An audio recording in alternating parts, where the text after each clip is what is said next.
All right. Remember in our last class, we talked about bearing. We introduced it and we explained generally that bearing deals with angles. And we said in today's tutorial, we are going to be converting or changing from 3 digits to compass and from compass to 3 digits. But for now, we're going to do changing from 3 digits to compass. Okay, from compass to 3 digits now. All right. So generally, I want to explain something before we start. If I have this cardinal point, I forgot to tell you that this is 90 degree, this is another 90 degree, another 90, and another 90. So the total is 360. The total is 360. Each quadrant here represents 90 degree. Now let's solve the first one, not 40 degrees east. So the first one, this is north, south, west, and east. Not 40 degrees east should fall in between here. Remember, here contains 0 to 90, so 40 should fall somewhere here. 40 degrees. But writing this in 3 digits now, you have to start calculating from the north to where that line stops. This one is easy for us because this one gives us eventually this is equal to 0, 40 degree, because from here to here is already 40 degree. But since we are dealing with 3 digits, we have to add this 0 here to make it 0, 40 degree. Therefore, not 40 degree east is equivalent or equal to 0, 40 degree east. 0, 40 degree, sorry.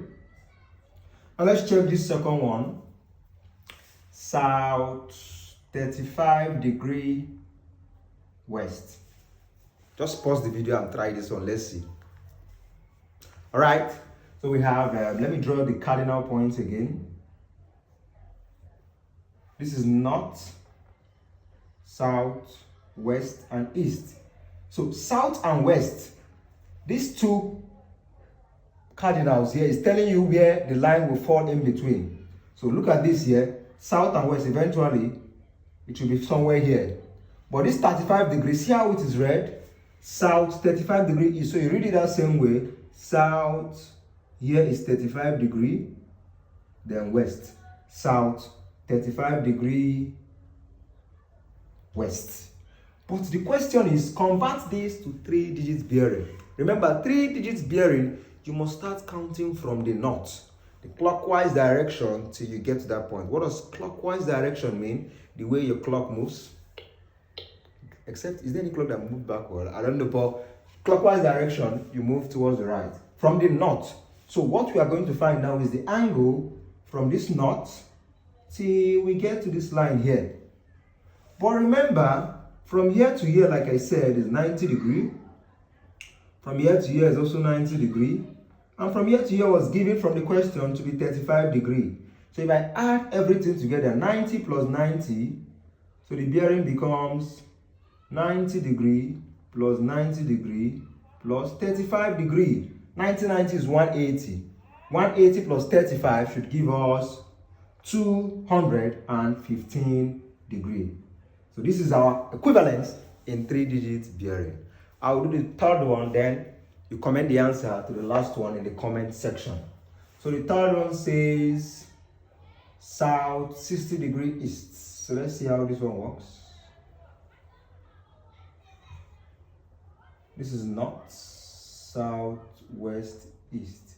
Where will I draw my line? Who can help me? Is it here? No, because it's not in between north and east. It is in between south and east. So I must draw it to this direction. In between south and east. Then the angle here is 60 degrees. So it's south 60 degree east. Don't put the angle here. It is not east. No, it starts with south. So you must follow that direction. South 60 degree east. But if I do this, what do you think I will get? Remember, we're asked to get the equivalence in 3 digits bearing. So what we're going to do now, we start from the north till we get to this line. Please, this is the line. This is our interest. You will not come here. Why won't you come here? No, this is the line you are dealing with. Remember, we have been stopping at the line when we start from the north. We stopped at the line. The same thing applies. You stop here. Now remember, from here to here is 90 degrees. How can we get this angle inside here to complete what we are looking for? But remember, each quadrant is 90 degrees. So if here is 60, what we complement it to make it 90? Is it not 90 minus 60, which is 30 degrees? So it means this small place is 30 degrees to make here to be 90. So our bearing now is this 90 up here plus this small one. Are we going to add this 60 degrees? No. We are looking for the angle from the north till we get to this point here. We're not adding this. This 60 aided us to get the angle 30. So when I add these two angles, I get 120 degrees. This becomes the equivalent to this compass bearing. If that is clear, try this one and comment your answer in the comment section. I will be picking one lucky winner. Thank you very much. In our next class, we will now be changing from 3 digits to compass bearing. God bless.